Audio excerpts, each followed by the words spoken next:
So welcome to Mind Leaders Live third episode, and we have had an overwhelming response from the audience, and I would like to thank each and every one of you. So Mind Leaders Live is a series of webinars that we bring to you with design leaders from across the globe who will come and talk about the role of design, strategy, and innovation in their lives, in their projects, and especially in times like these. So it's an initiative, it's a collaborative initiative by Manipal Global. I think most of us who are Indians would know Manipal. It's a legacy organization in the education space for running over than 60 years now. And the other partner is Spread Design and Strategy and Innovation. So Spread Design and Innovation is design strategy and innovation from with centers in Bangalore in India and Brussels in Belgium. Since the launch on May 2nd, which was a Sunday, we have had 5,000 people coming onto our website. We have 400 odd registrations only for this session. And right now we are closing 150 participants live. We also have more than 80 people who have applied for the Creative Leadership Program. Now, I usually play a video by Sonia, a welcome message here, but I would skip that because we have Sonia herself on the show. She would be my co-host for the day. Sonia is the founder and partner of Spread Design and Innovation. She is also the founder of Design Barn. Quickly moving on to Brian's introduction, who is zooming in live from Madrid in Spain right now. He's the Chief Curiosity Alchemist and owner at The Big. He's a globally recognized advertising photographer and educator and director. He's a professor at IE University. Most of us who have ever done a search for universities in Europe would know IE University. So he's a professor at IE University for the master's program in advertising and branded content creation. Lives in Madrid, but he has spent time in USA and in India, and his heart stays in all of these three places. So with this, I will hand it over to Sonia to move ahead with the session. Thanks, Shweta. That was really good. That was like super breathless and nice. Typically you do a great job of this, but I couldn't sort of keep away because Brian was here. And Brian and I last met in a different era. That era was before COVID, and this was in July 2018, and what a masterclass we had at the Design Barn. And interestingly, we were meeting, I think after 20 years, roughly 18 or 20 years. And so we could see the time linearly in the trees in the Design Barn, because when we first met, one of the things we had done was something around sustainability, and had planted one of the seeds that we had used in a card for the Taj group at the farm. So you could see the tree. So that was the only thing that was linear, because when we first met, I was a freelancer, communication designer, and now I'm a farmer and a naturalist besides continuing to be a designer. And Brian was a hospitality professional who used to ride his bicycle all the way from Koramangala to Taj West, and it was amazing. Okay. And now look at where he is. So as it is, it was a different era, but what was common between us was really the fact that we cared about the future and we cared about sustainability. And that's how we got to meet each other and work together. However, I think a lot of us working in the sustainability space have not done a great enough job. Otherwise, we wouldn't be where we are today in the world. And we're in this totally strange COVID scenario. And I really wonder how we will emerge from it, whether we'll be different. But I think the most important question to ask ourselves is really a now after later question: how long do you think this is going to last? And I think all of us are thinking about that. So let's not push that question under the carpet, and let's take it up first. So how long, Brian, do you think that this scenario, this strange, unprecedented, unimaginable, ridiculous almost scenario is going to last? What do you think? Well, my initial response is that, you know, we all kind of are waiting for things to go back to normal, and my initial response is that it's going to last forever because normal is changing.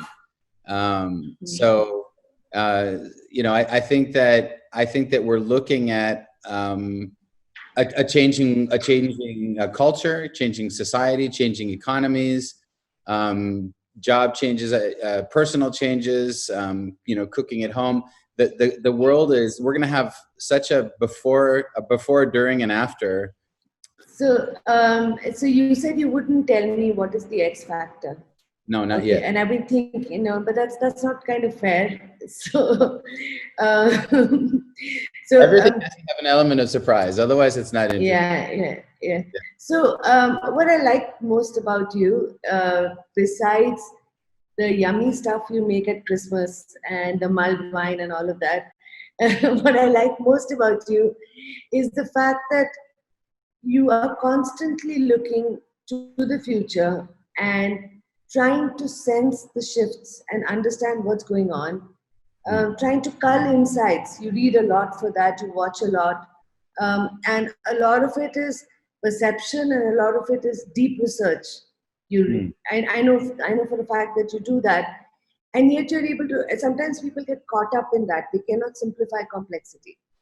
But you have this beautiful ability to simplify complexity.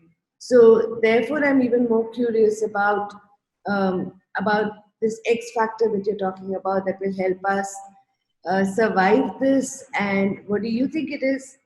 And how might we be able to use it? Yeah, and so that's exactly right. You know, this particular journey started with me in a really funny way, which was that I was watching, you know, slime. You know, kids play with slime. Yeah. Now they actually make slime, right? And so like Baba, like slime, like drool. They put together. I was watching my daughter putting together this combination of ingredients, and I thought, what is it? You know, it sort of triggered this question in me, which is, what is it that makes us want to learn and innovate and discover? Like there's something there. And I thought about it for a long time. And then one morning I woke up and it just hit me over the head. And I realized what that key essential ingredient is. And that started me on a journey of about 2 years of reading and researching and discovery. And it has been really fascinating. But I'm going to throw the question back at you, Sonia. I'm going to ask you, what do you think is the X factor to discovery and innovation? What do you suppose it is? Okay. Do I get marks on this? No, there's no wrong answer. Will I fail? Okay. Open discussion. So, okay. So, okay. In my view, it's really human ingenuity. Our ability we actually get a little bit excited when things start going wrong, actually, because suddenly there's a challenge, and out of crisis, you know, we're at one level able to deal with a crisis, at another we're able to innovate. And this ability comes to the fore only in times of crisis. So it's human imagination, and to create a system, I would say design. Okay, for me, design is behind the way I grow my trees, the way I cook, the way I do everything. So a structured approach is design, but it's really human ingenuity and imagination and curiosity that to me is that X factor, without which we wouldn't be human. We'd possibly be monkeys. Yeah, that's fantastic. Yeah, and you've touched on a lot of the key points. By the way, we have not rehearsed this, so absolutely, Sonia. You've touched on some really key points. I'm going to share what it. A few. Okay. I'm relieved. I'm relieved that I'm not publicly shamed.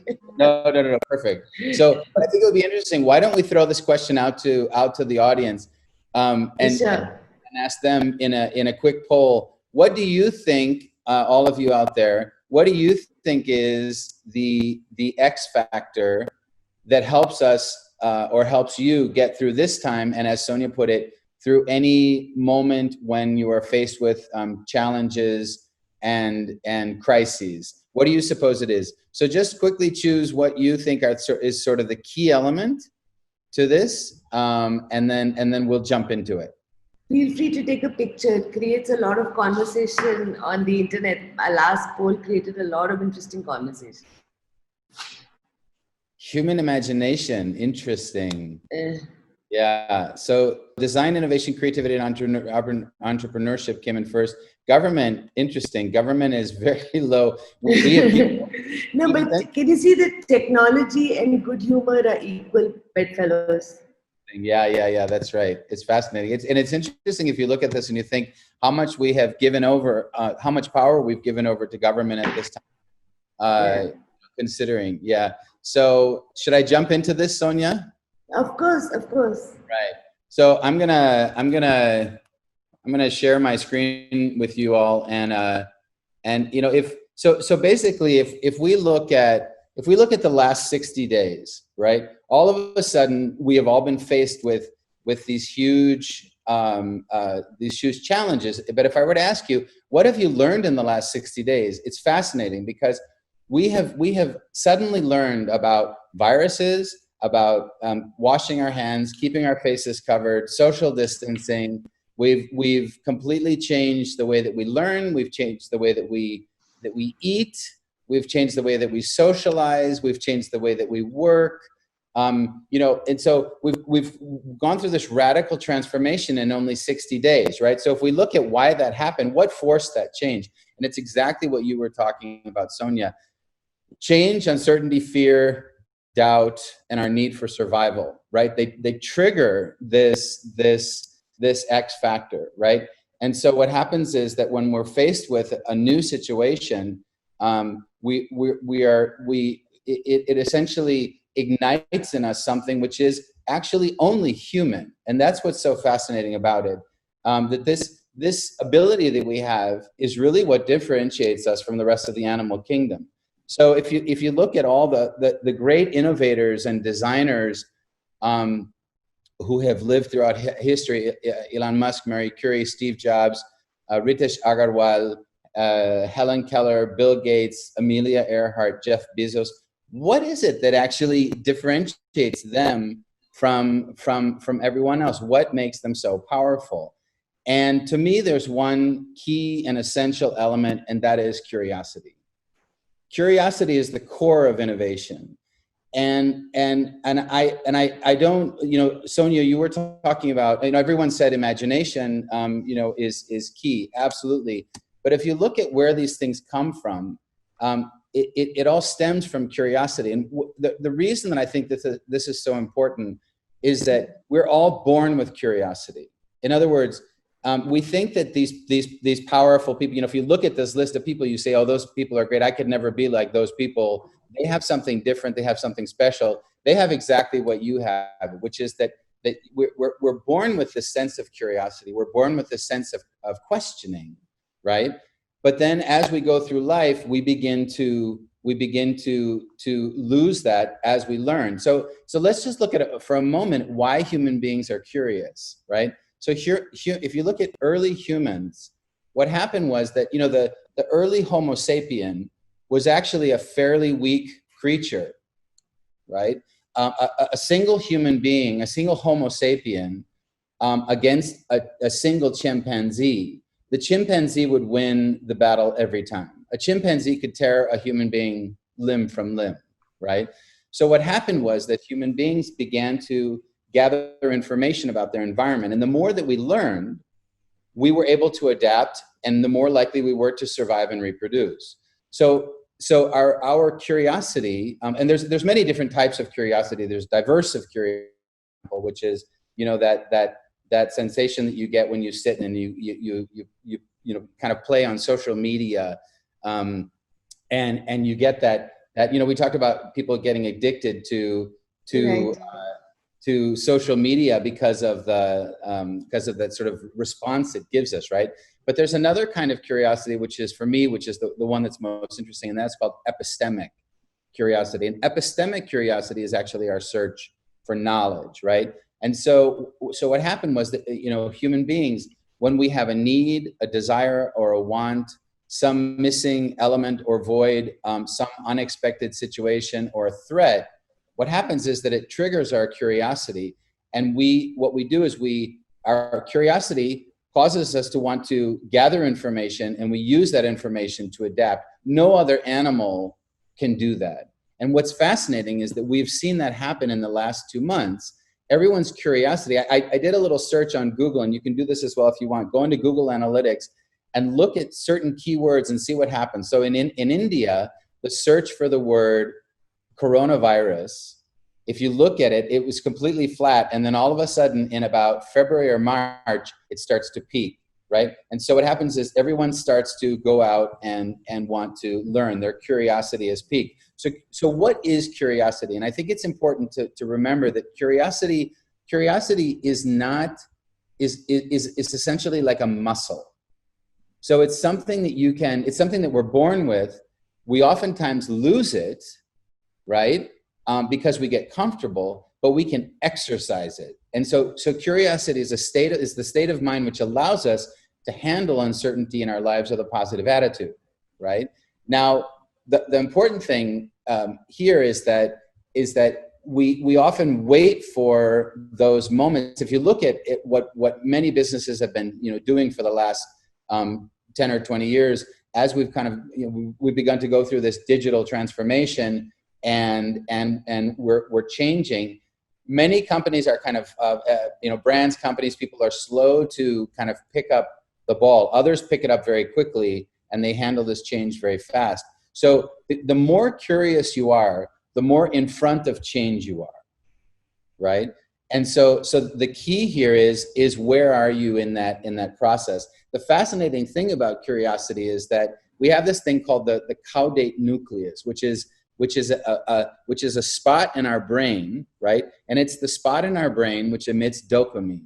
The fascinating thing about curiosity is that there are three things that actually spark our dopamine release: sex, food, and curiosity. Now think about that. So as the human being began to evolve, as Homo sapiens evolved, and our ability to use knowledge to survive grew, our bodies actually changed and allowed us. And so what our bodies did was, every time we became curious, our bodies realized, oh, if I keep this curiosity going, I'm probably more likely to survive. And so we get a little shot of dopamine. And that's exactly why when you surf on the net, you get those little shots of dopamine, because you're sparking your diversive curiosity, right? But the same thing happens with epistemic curiosity. You, Sonia, are one of the most curious people I've ever met. You are excited by new things. You are excited by ideas.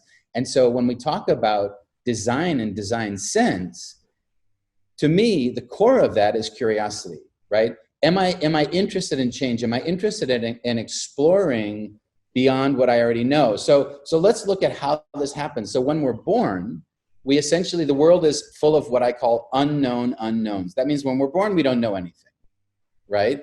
And so everything is a question. And you see kids do this. What is that? What is this? Why does this happen? What is it? Kids are constantly asking questions. They say that kids ask over 120 questions a day, right? So as we grow, the amount that we know grows, and then we begin to see that there are things that we don't know about, right? So children kind of, they're learning, they're growing, but they also realize that there are things that are kind of beyond their scope, which they don't know. They know they're there, so those are the unknowns, right? And beyond the unknowns are the unknown unknowns. Those unknown unknowns, that to me is where is the critical thing in terms of using your epistemic curiosity to go out and explore things that you don't even know exist, that are kind of beyond the boundaries of your sphere, right? So as knowledge is gained, we develop these neural pathways. They become faster, they become automatic, right? And so we gain knowledge, but the fascinating thing is what happens to us is that we actually become lazy, right? And so I don't know if you've ever, if you had this experience, Sonia, where you've talked to someone who's a know-it-all, right? And you listen to them. Of course, so many of them. Oh God, this person just thinks they know everything. And we actually lose our curiosity precisely because we've learned and we think that we know everything. But people, adults, curious adults are basically children who never lost that curious spark, right? And so the incurious person is the person who thinks they know it all, and who's not interested in all the unknowns that are out there in the world. So the curious person is the person who knows a certain amount, who knows what they don't know, but then is really interested in all of those unknowns. So this to me is the sort of the essential component that we want to exercise right now, and it leads into, you know, everything else that we're doing in terms of design and creativity and imagination, all this stuff, is to maintain that curiosity, maintain that idea that I need to break down the walls of what I know,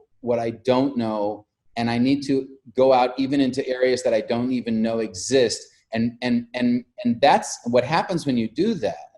And I think when you talk about design sense, correct me if I'm wrong, but I think one of the things that happens with design sense is that you are able to connect the dots, right? In other words, you're able to see something over here, see something you discover over here, and you begin to connect these dots in a way that they've never been connected before, right? And so that to me is sort of the key to design sense. And we often think that the answers are already out there, but there's a quote that I love, which is that the question that Google cannot answer is the question that has never been asked before. Right? So if you think that everything has been done, it hasn't been done, right? And we turn to Google now, we begin searching, whereas in our minds, we've got this amazing capability to connect the dots. And that's where people who are innovative, creative, imaginative, they're able to stretch out beyond their comfort zone into those unknowns and bring the pieces together. So I want to ask you a little bit more about this space of design sense and as you see it, because I would see it differently. For the last 20 years in our work, we have looked at working in a way which is far more adaptive and responsive, where you actually act from a place of authentic intent and this creative action. And we go beyond thinking, so we don't endorse just the design thinking view. We think it's a little bit more than that, especially in times of crisis, where you trust the feel aspect also. So it goes from, it's more a feel, think, do approach. So the way I define design sense in my work is that it's a way of sensing the shifts and adapting and responding to what's going on in the moment. So it's not about in 5 steps creating a prototype. It's more about shaping the new, creating a new way of thinking. So it's new mindsets, methods, measures that you take to respond, and especially leaders need to respond. And I think what you're saying about curiosity and the fact that it's a muscle and you can build that muscle is a really important thing, and you build it over time, and that's where you learn to synthesize. First, you need to keep your mind open, and then as you collect, you let them connect. You let the dots connect. There's a lot of back and forth flow between information, and you start to connect the dots and see a pattern emerge. And I really feel that leaders of all sorts, or even if somebody is really talented, they may be talented, but that may mean that they know a lot about one thing. But all of us owe it to ourselves to be curious about more than one thing, to reach out, to learn how to connect the dots, to learn the language of the other, and to be able to sort of work outside the box, be like trees, not just be like the roots or the trunk, be like a whole tree, and be able to see the patterns. So I want to ask you, how do you feel that design sense is something that individuals can apply and use just now, and why do they need it, and along with it, organizations and leaders? Because they've always seen design as something else. It's more form. It's not about meaning. It's not about systems. In fact, what you said about unknowns is really something that design systems theory also talks a lot about, because when things are simple, you don't need to unravel them a lot. When things get complex, it's a different game. When things get chaotic, it's a whole different game. So working across those systems is where design comes into play. So now I could go on and on, but I'll stop here. Yeah. It's a favorite topic. And I'll hand it over to you to tell me, how do you think that, I mean, I would just forget you're here and just go on. So I'll just let you take over. Well, I think there's an important word that you used there. What you called it, feeling, right? But there's actually a couple of things that you talked about, which I would like to comment on.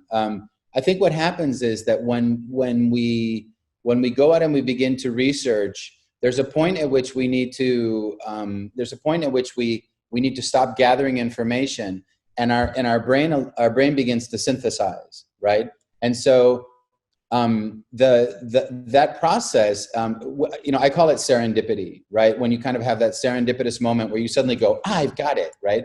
But what happens is that we almost need a down moment. In other words, when I go through a creative process, what I do is I go and I gather information, and then I just sit on it, and I stop gathering information, and I allow my brain to synthesize. And oftentimes that serendipitous moment will happen in the middle of the night. I'll literally wake up. I don't know if you have this. I'll wake up in the middle of the night, and suddenly my brain has taken all this information and has pulled it together and connected the dots in a way that I never would have imagined, or that I couldn't have done. I mean, I think there's part of this is process, but part of this is also serendipity, and the brain has space. Power, eh? You're giving the brain enough time and space. Exactly. To let it happen. For me, it doesn't happen in the night. It happens to me during yoga, or in the shower when I want to come running out, which exactly. That's when it happens. Click, right? But that moment. But I want to take this to another idea, and I think that oftentimes when we talk about leadership, when we talk about organization, when we talk about strategy, to me the fundamental differentiator here is asking the right questions. The big mistake that we make is we begin to try to think of ideas before we've actually formulated the right question. Asking the right question in the right way is absolutely essential to coming up with new ideas, right? If you jump forward too fast into what do we do, the typical questions that we ask as design leaders are what and why. Like, whose fault is it? What happened? Where was the problem? Who did it? And what happens with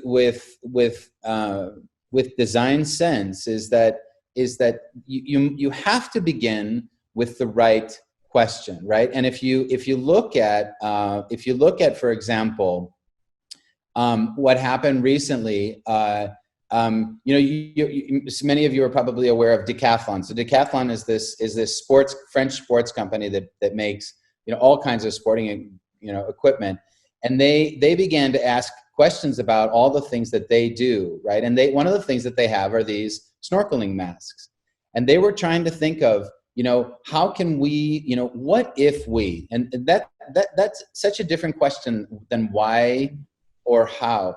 What if we did this? And what they did was they took those snorkeling masks and they converted those snorkeling masks into respirators that were desperately needed to fight the COVID crisis, right? And so what you see is that by changing the question, in other words, Decathlon could have said, what do we do now? We need to up our online sales. We need to do marketing. No, what they said was, what if we do the following? And so asking the right questions right now, in general, is as important to me as the answer, right? And so those key questions are why, what if, and how, right? And so to create an environment as a leader, whether you're leading a small team of designers or whether you're working with a company, with a brand, or with government, the key thing you want to do is to ask the right questions. To me, that's really a fundamental mistake that we make, is to jump ahead too fast into trying to come up with, you know, a brilliant solution. So that really involves also listening to your customer and rethinking. You know, we you know, if you're, let's say that you sell, you know, product X, right? And right now everyone is kind of desperate and thinking, well, how do I get my product to my, you know, to my customer at this time? How am I going to sell it to them? Rather than saying, what is the real problem that my customer is having at this time? You know, what is it that they need? And how can I pivot and take what I already have and create, essentially create the new normal? You know, if you think about companies like Uber and Facebook and Airbnb, those were not answers. Those were actually brilliant questions. Airbnb was a brilliant question. What if people could rent out a space in their own house? That's the question, right? So by formulating the question correctly, you can actually, that's where you make the big change. And if you look at, you know, great disasters in history, like if you look at the sinking of the Titanic, the big failure of the Titanic was not a structural failure. It was not a technology failure. It was a problem of not asking the right questions. What if this happens? And what's fascinating in that particular example is that there were a whole bunch of people in the group who actually had the same question on their mind. What if we hit an iceberg? But the leadership within the group did not permit for that kind of open questioning. And so the failure, and if you look at, you know, there's so many examples of companies that failed, is if you look at the company like Blockbuster Video was approached by Netflix and I don't know who else, Amazon, I think, to partner with them for online video streaming. And Blockbuster said, no, we're very happy renting out, you know, DVDs. And what happened? Blockbuster went bankrupt, right?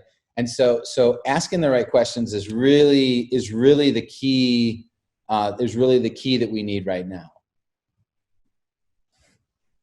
I think it's very, what you're saying is nice, and I really like this whole idea of open questioning.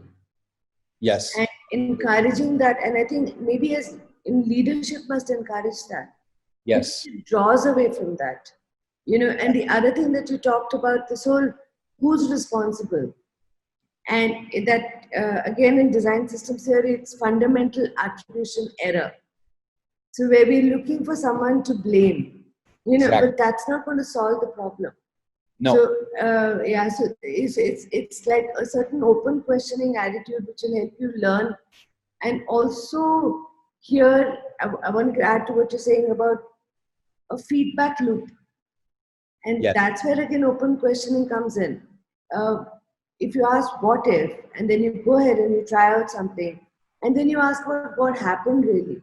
A lot of the times we don't really go into that. So that questioning attitude has to go in from when we're being human, we're being humanistic and thinking about people. And we're thinking about, you know, what are they feeling really? What's going on? And then we think through things, and then we ask a lot of questions, and we make something. Then take it all the way to what really happened now, and then you repeat the whole thing. Yes. And that's really just applying design as a way to feel, think, and do is what really what basically is the future. You have to repeat it, and that's one of the mistakes. One of the, you know, again, when we looked at, you know, what happens with curiosity, we get stagnant, and the same thing happens with companies. They're afraid to change because they've become successful. Right. It's exactly their success, which leads them to not ask questions. And so design thinking is a continuous process. I have to constantly be asking the questions and constantly adapting and changing. If I wait for the crisis, then I'm sunk, right? Whereas, you know, if I'm able to pivot, I don't know. Let me just share this with you, because I think. But I have to interrupt here, because besides thinking, you have to be feeling also. So you have to be design sensing. Stop saying design thinking. Sorry. No, I totally agree with you. I mean, the thing about design, so when we talk about design thinking, it's important that there's a process, right? You know, the processes are good, the structures are good, but we need, but it's an openness. It's more than even a sense. It's a way of being. You know, so as a leader, what I want to do is, you know, we have this idea that leaders are supposed to have the answers. We live and we work in these hierarchical structures. Whereas if you are what I call curiosity leadership, okay? So curiosity leadership is your ability to ask the right questions to the right people at the right time, right? And so curiosity leadership means going to your team and saying, what do you all think? What would you do? What if we did this? And when you generate that kind of environment where there's no wrong answer, where there's a spirit of openness, you know, that curiosity leadership can lead to innovation, you know. And if we look at what's happening right now, we're in this really critical moment where companies that pivot will survive. And so, you know, so what is pivoting? Pivoting essentially means, you know, when you pivot, you don't completely move. What you do is you keep one foot planted, but you essentially are moving around. So you keep, you know, your core capabilities, your core capacities, you hold on to those, but you adjust, right? So the term pivot has become, it's a buzzword referring, you know, to a significant business change that can be, you know, mild to dramatic, right? That allows a business to recover or survive after, you know, new competition, other factors that make the original business model unsustainable. And we've seen this now across the entire globe. I mean, if you look at the airline industry, what does the airline industry do to pivot? And so what some airlines just shut down. They said, we can't fly. And others said, well, we've got these airplanes. We've got these crews. So what we're going to do is, if we can't fly people, we're going to fly cargo, right? So they pivoted, and by allowing themselves to pivot, what if we flew cargo instead of people, right? And so that ability to pivot is essentially what is going to allow companies to either survive or perish. And I would say the same thing is true really for human beings, right? You know, Rasagi Sharma asked a question about on the chat, which I think is a great question, which is, what do you do to learn how to ask the right questions, right? And I think that one of the things we can do is, you know, you were talking, Sonia, about not being too specialized. And there's a thing called T-shaped learning. And T-shaped learning essentially means that you have a specialty, but that you're always learning across a broad band of areas. So you're looking at art, you're looking at music, you're looking at design, you're looking at human resources and technology and all these different areas, no matter what your specialty is. And what that allows you to do is to see the connections. So my suggestion to encourage curiosity is to read, learn, experiment outside of your comfort zone, right? So whatever it is, you know, Michael, you know, calling in from London can tell you that as an actor, there's nothing more important than having a broad range of experience and knowledge from which to draw from, right? And so to me, this is really the key. So there's essentially 4 different areas now that innovation is happening in right now. The first is to fight the pandemic. So we've seen lots of companies suddenly pivot to instead of making clothes, we're going to make masks, you know. And so that pivot has happened. The second pivot here is life, you know, during the pandemic, and the next one is reinventing hard-hit industries, and the final one is life after the coronavirus. So if we think of these kind of, if I'm in a company, I can think, or if I have a business, or even for myself, I can think, well, you know, one thing is pivoting to fight the pandemic. But what you've seen is that a lot of companies are pivoting to create life during quarantine, right? There are other companies that are focusing on how can we help hard-hit industries to come back, to come back up. And then all of this, what's going to happen eventually is that this is going to be the new normal, right? So if you combine all these things that are being created right now, the new normal is going to be this amazing combination of all of these innovations, right? And all of us, every single one of us, no matter what it is that you do, you can play a critical role in creating the new, that new normal, right? So it's simply a matter of saying, what do I know? What resources do I have? And how can I pivot right now? Blow open what you do. If you get stuck, if you become sort of static at this point, trying to think, when is life going to return to normal? You're going to get completely lost by this, right? You have to say, I'm open to change. I'm open to change. I'm going to allow myself to experience the world in a way that I had never experienced it before. I think that these are sort of critical. Actually, to add to what you're saying about being open to experiencing the world in a way that you've not experienced before, I would add to what Brian is saying, Rasagi, and say that maybe you need to keep asking the right question till you get insights. So if you're looking for the truth, and when you feel you've got the truth, and you know in your bones that it's the truth, then you can stop asking the questions.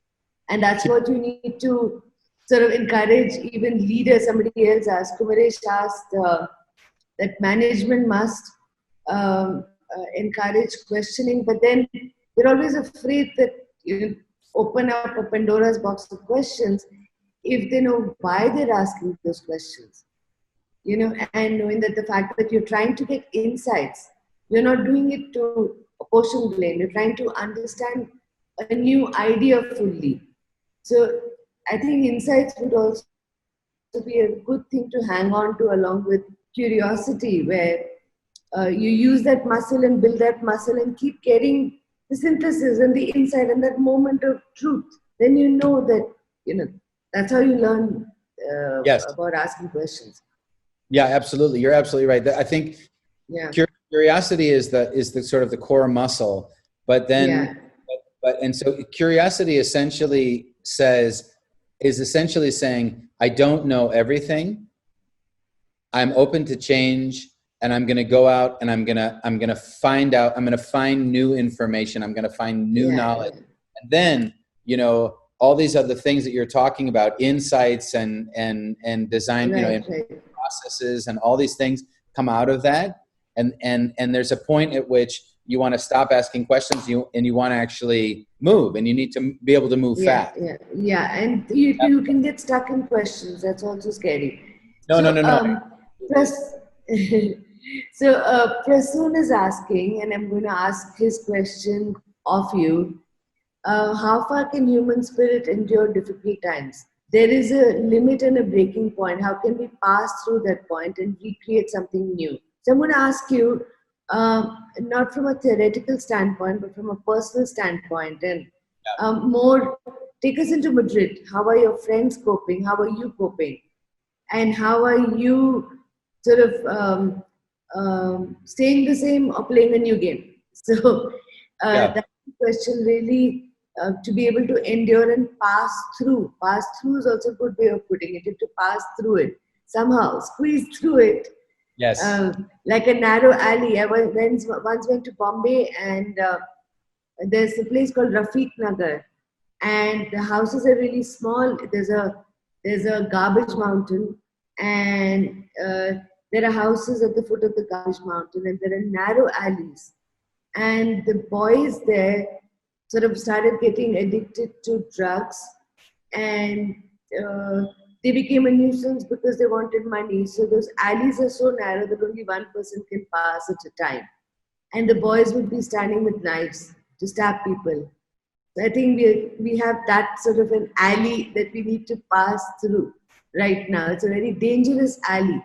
if you just see it like that, like a narrow alleyway passing through, how are people doing that? Are there stories, examples that we can share to sort of encourage each other and give us tips and ideas on how to pass through?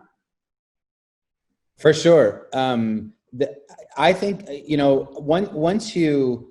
once you get over that kind of initial shock, what I actually did when this all first started was I sat down and I made I made a curiosity list, and I said, I'm gonna use this time. I'm gonna learn, and I sat down and I made a whole list of things that I wanted to do, and they included reading, they included talking to people, and even master classes like the one that we're in right now as part of it. And so I decided that I'm not going to sit and wait for things to get back to normal. I'm going to actually go out and work on creating it. And so I think that the first thing to do is to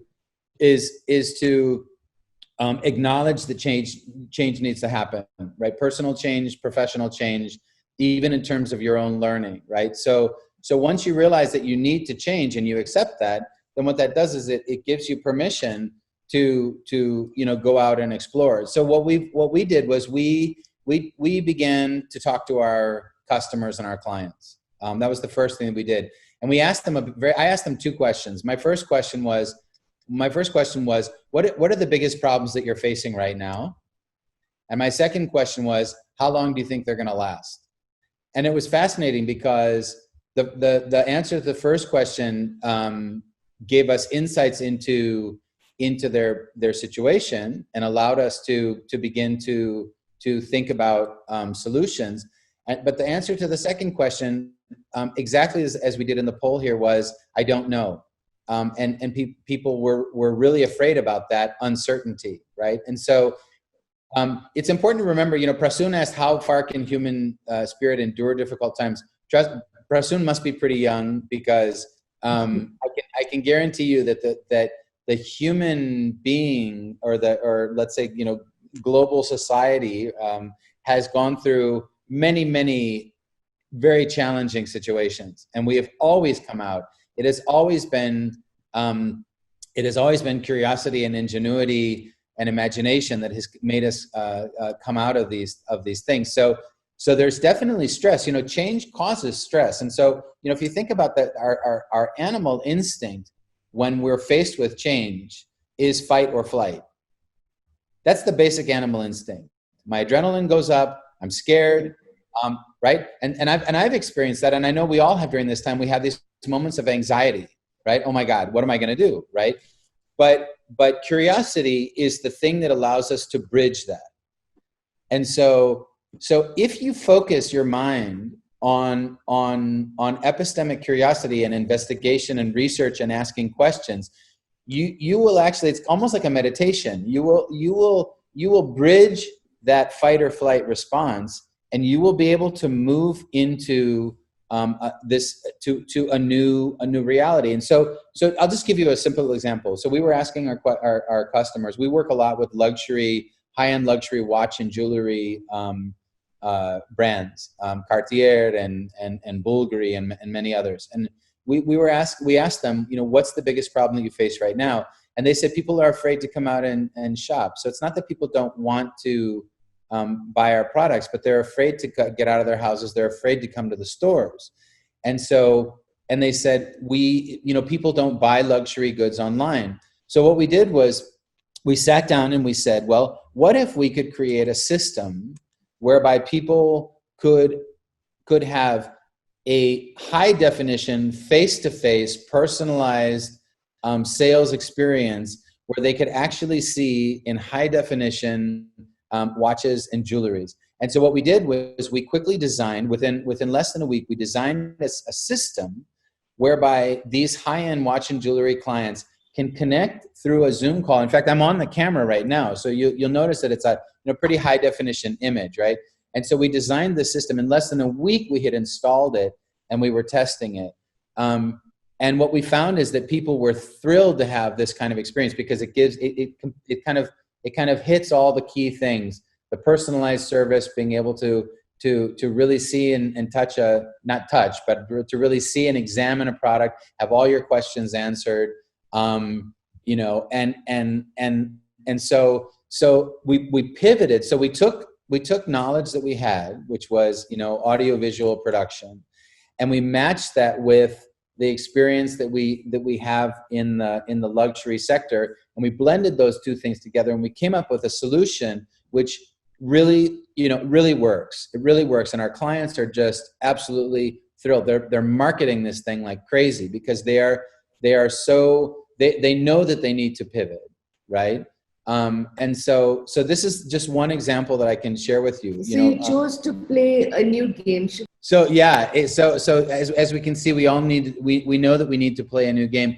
You know, I think that Sai Kotai has asked a really interesting question, which is, how could one pivot after failure experienced as a result of taking risks? Sai, that's such a brilliant question, and the answer is what is called fail forward.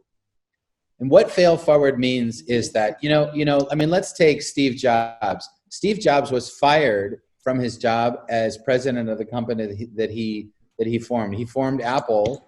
He was then fired. And what did Steve Jobs do? He went on and in other words, he didn't stop. So failure is actually, if you are failing, that is the sign that you are taking risks. It's you are learning, right? If you are not failing, if you have total security, that means that you are static. It's a danger sign. So we need to flip that idea of failure. You know, when you fail, you've learned. So then the question is, what have you learned, and how are you then gonna come up with the next answer, right? Failure is absolutely critical in my opinion. You know, in terms of this whole thing. Before we end, I wanted to share with you all just a couple of kind of parting thoughts. You know, if I were to say to you, what should you be thinking about right now?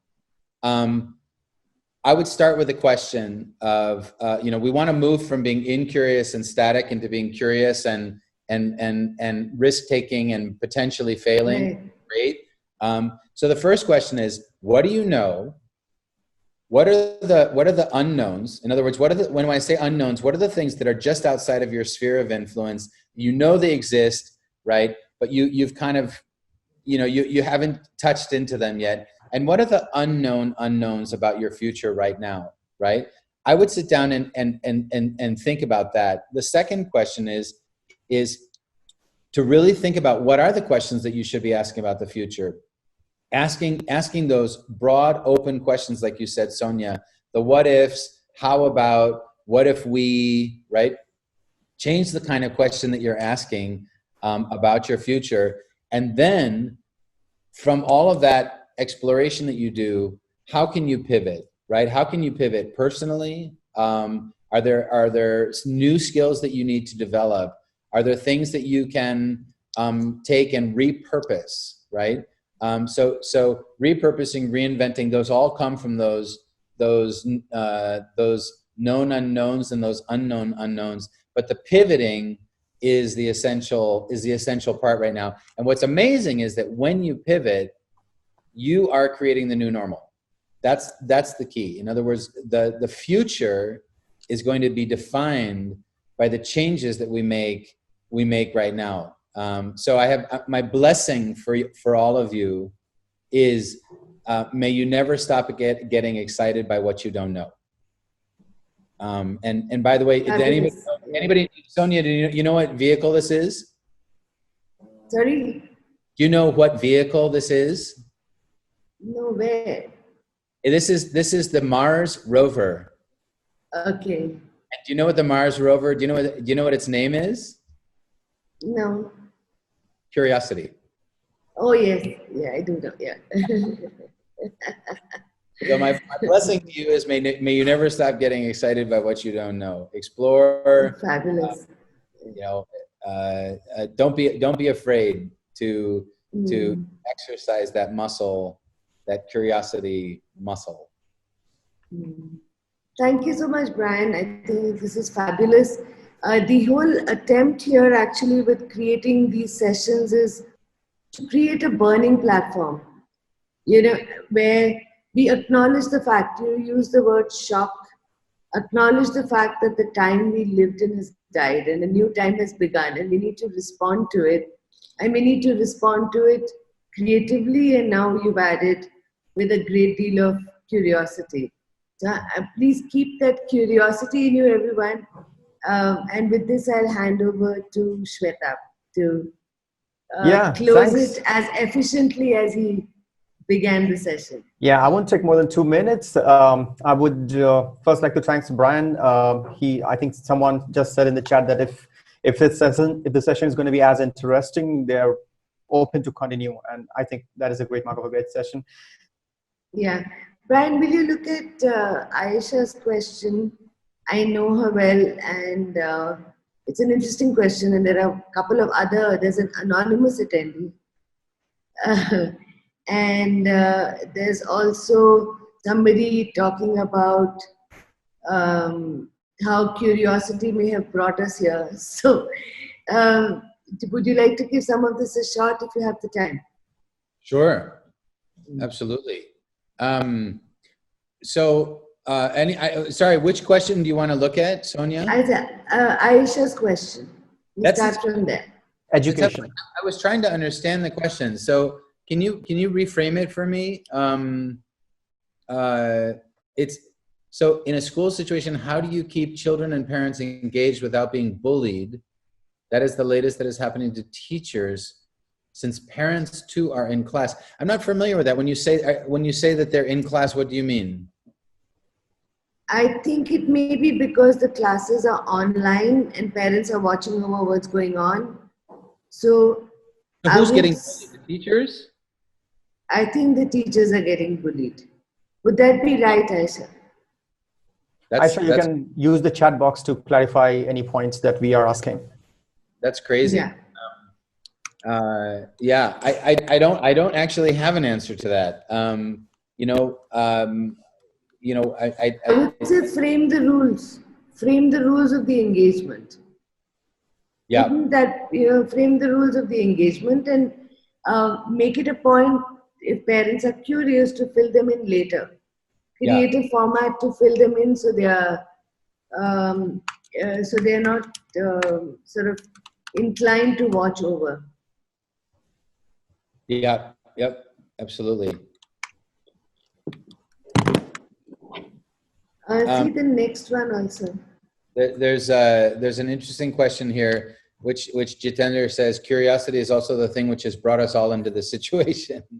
And I think there's a lot of truth to that. I mean, I think that we've allowed all these, we've allowed globalization and travel and connectivity and all these things, which has gotten us into that situation. And what's interesting is that if you look at what the new normal that is being created, in a way, the new normal is in many ways pulling us out of globalization and pulling us into a more sort of regionalized mentality, right? For good or for better or for worse. There are so many unknowns that we have right now in terms of what the new normal is going to be like. I mean, even just the basic politics of whether or not the European Union will actually continue to survive. What role will China have in the global economy going forward? Will there be a sort of a Cold War between the United States and China, and how's that going to play out? And so there's all these huge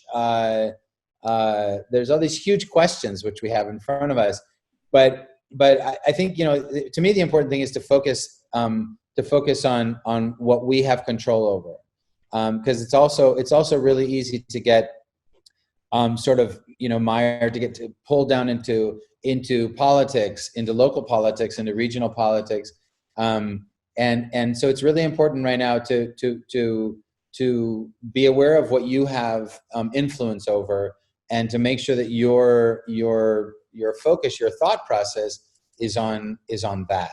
So it's on bettering the community that you live in. Right now, we're doing a really simple process, which is to reach out to.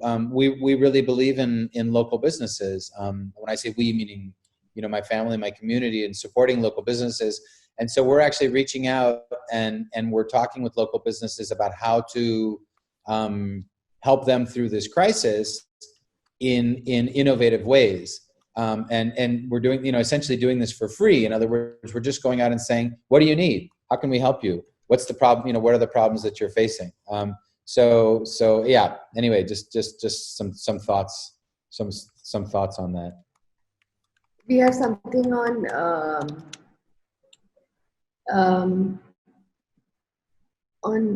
how to design an awareness campaign for tier 1 cities poor people. So this is something I can take up separately. We've done a lot of work in this area. If somebody genuinely wants to know, we can at Spread and Design Band take this up.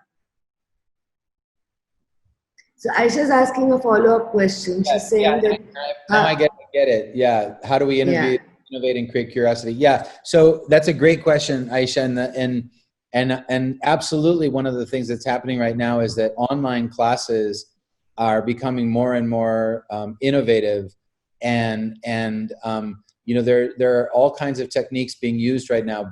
Break-off groups, is one of the keys that I use when I'm teaching online. Is that I'll give people some time to break off and discuss in small groups, and then come back together.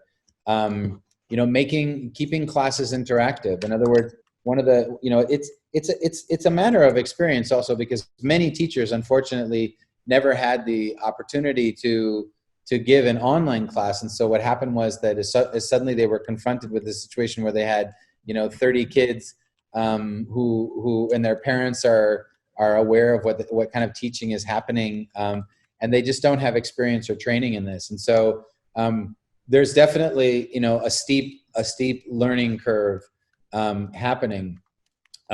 So I think there are lots of techniques out there that are being utilized. Group work, more interactive sessions, asking questions to groups, using polls, and also getting people to come to sessions where they've already done some research and they've prepared. In other words, maybe they have to watch a video so that they come and they're ready to discuss. So I think that using interaction is a key tool that teachers have to use. Unfortunately, for many teachers, they're so used to being in the classroom that they're maybe not as technologically minded or adept as they might be. But it's a great question. Yeah. So there's a question around bisociation. We'll make that the last question. I don't know what that is. So bisociation in creativity is when you bring two ideas together to get a new idea. So it's really the synthesis. So you have, it's connecting the dots, but it's taking two. So most ideas are not new ideas. Yes. If you look at Airbnb, whatever else, it's about you ask a new question and you're able to connect two old ideas in a new way. Absolutely. So it's typically like there would be a trend and an insight and some new technology. All of that comes together to create something new. So it's really the bringing together of like a laptop computer is a computer and a lab and a laptop computer. So it's bringing together two disparate ideas. Isn't that what, I mean, that's what all new technology is. I mean, all new ideas, essentially what they do is they make the old idea easier. Yeah. And so Arthur Tesla has done some seminal work in this area of bisociation. Exactly. And so that's absolutely, I mean, what we're constantly doing is we're taking something from over here and something from over here and something from, and we're putting them together, and we're gonna see what happens, and sometimes it's accidental. In other words, sometimes you discover things that you didn't even mean to discover, and you go, oh, well, that's interesting. You know how that combination works. Absolutely. So for sure. I mean, I think that's. So I got a picture today of bread, which is art. So somebody's made this focaccia which has art on it. It's got flowers on it stuck in there, and that's apparently after sourdough the new trend to make bread which is art. So this lady who's made it, she calls it Vando. Nice. So it's by association entirely, and that's the fun of it. Very nice. I would like, I think we could make dosa art as well, right? Yeah. So I'll give you a little tiny example of this thing we're talking about, of pulling ideas together. You know, we have one of the small businesses in our area is a clothing designer. She has a store. She designs her own clothing. She sells her clothing online as well as in the store. And so what I said to her is, what are your customers doing right now? What is the problem that your customers have? And her answer was, well, they're all stuck at home with their kids. You know, these are all parents, and she sells children's clothes. So these are all parents who are stuck at home with their kids. And I said, what is the problem with that? And she said, well, they need things. The kids need to keep active and keep creative. And I said to her, okay, so you have a clothing line. You guys do your own designs. So let's put together, what if here's the what if, right? What if we took the clothes that you make and we put cloth paint, cloth paint brushes and pens. We put it into a kit, which the parents can buy, and then you do an online course on how to paint your own t-shirt. Exactly. And then she said, well, the other thing is that everyone has to cook at home. And so the kids are all, they have to take care of the kids and they have to cook at the same time. What do they do? And so then we took it and we said, all right, so let's give them, cooking aprons, which they can then paint and do their own designs on. So what she's doing is she's taking, her creativity, her art, parents are home, cooking, kids. She's taking all these, disparate elements. I mean, I think bi-association is not, I think it's got to be multi-association, right? Of how do you pull all these pieces together and you go, oh, well, there you go. Well, what if we did that? And fabulous, right? So art bread. So there are one or two other nice questions. Should we decide a time? 2 minutes, 4:20. Yeah. Let's do, what if we do one more or two more? Yeah, so there's, I think this is a serious question and I see the value of it and it's worth thinking about. Somebody has asked, how do you keep retired parents engaged who are not tech savvy? Because I see that older people are drawn to all this negative news on television. That's the only thing they can leave on and they keep listening to. So this is a very interesting question to really think about. How do you do that? I have that exact situation in my life. I mean, I live with my mother-in-law is next door. Although we call her the cyber grandma because she's always Skyping everyone. But absolutely my mother is in this situation. She's not very tech savvy, and so what we've done is to give her all the things that she loves to do to make sure that those are all within her reach. So she's in isolation, but she has a piano that she can play. She's got art supplies that she can paint with. She has writing materials. And then what we did was we got her an Alexa and we hooked it up with an Audible account so that she can say, Alexa, play me, and she can name any book she wants. And she can sit and listen to a book simply by telling Alexa to play the book for her, right? And so she doesn't need to do anything other than say, Alexa, play me this book. And so we've used the technology in a way that it allows her to get access to what she wants. Was there one more question there? Are we taking one more question, Sonia? There is. So Somebody's asking whether there will be there'll be a newer normal than just the new normal we're getting used to. Well, that's an interesting question, right? Because I mean, if we look at sort of the time, the scope, we've got this period of time which is the during quarantine time, and then as we begin to open up, we're gonna have this post quarantine time, and then we're gonna have the post after COVID, like BC AD. Exactly, and all those phases, and what's going to happen is like these changes.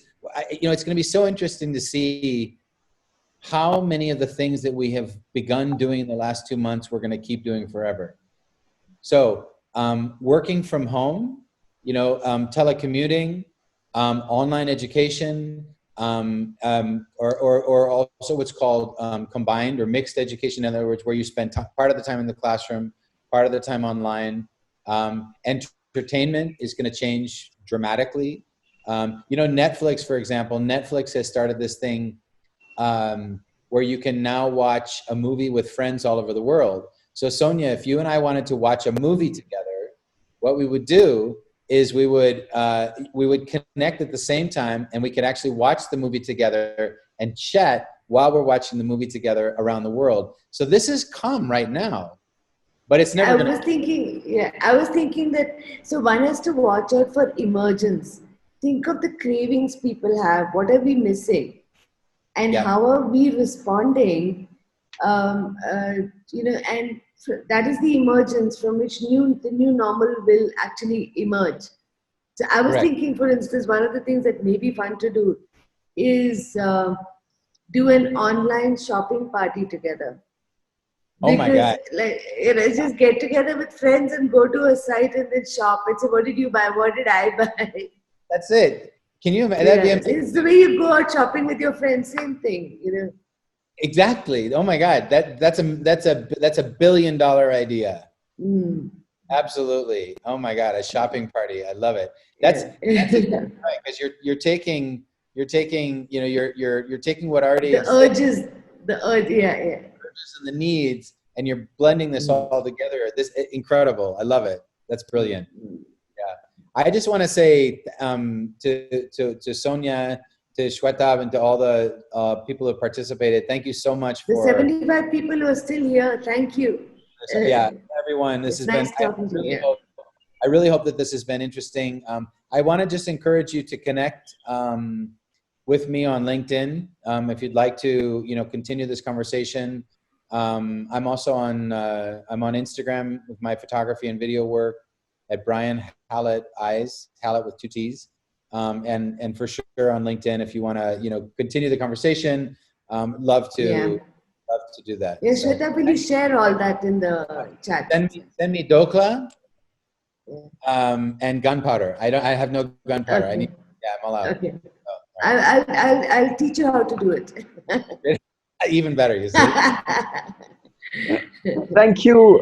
Thanks, Brian. You. Thanks, Sonia, for being such an amazing host for the day. I would like to thank all the audience who is still online, who have been so patient to be online. I think 70% of us are still online. And all the participants who would like to keep in touch, I would request to connect with Brian over LinkedIn. Send him your questions. You can also connect with him on Instagram. He's pretty active online. Please send in your questions and continue with how would you like to build up on the conversation that we have had today. It was definitely a great conversation, but then it will even be better if we can build collaboration on the top of the conversation that we had today. We had some requests on the chat for people on collaborations. I have shared my email ID. I'm sharing my email ID again. Please write to me in case you think we can collaborate on anything. Using the innovation space, using the innovation spectrum that Spread has, we are more than happy to collaborate with you. Let's have the video as a closing.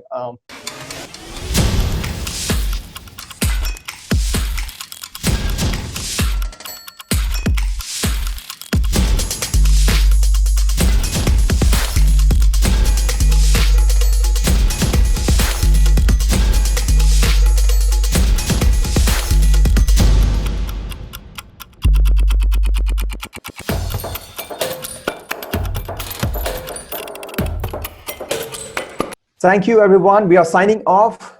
Please visit us on the social network or use Mind Global to search Mind Space Global.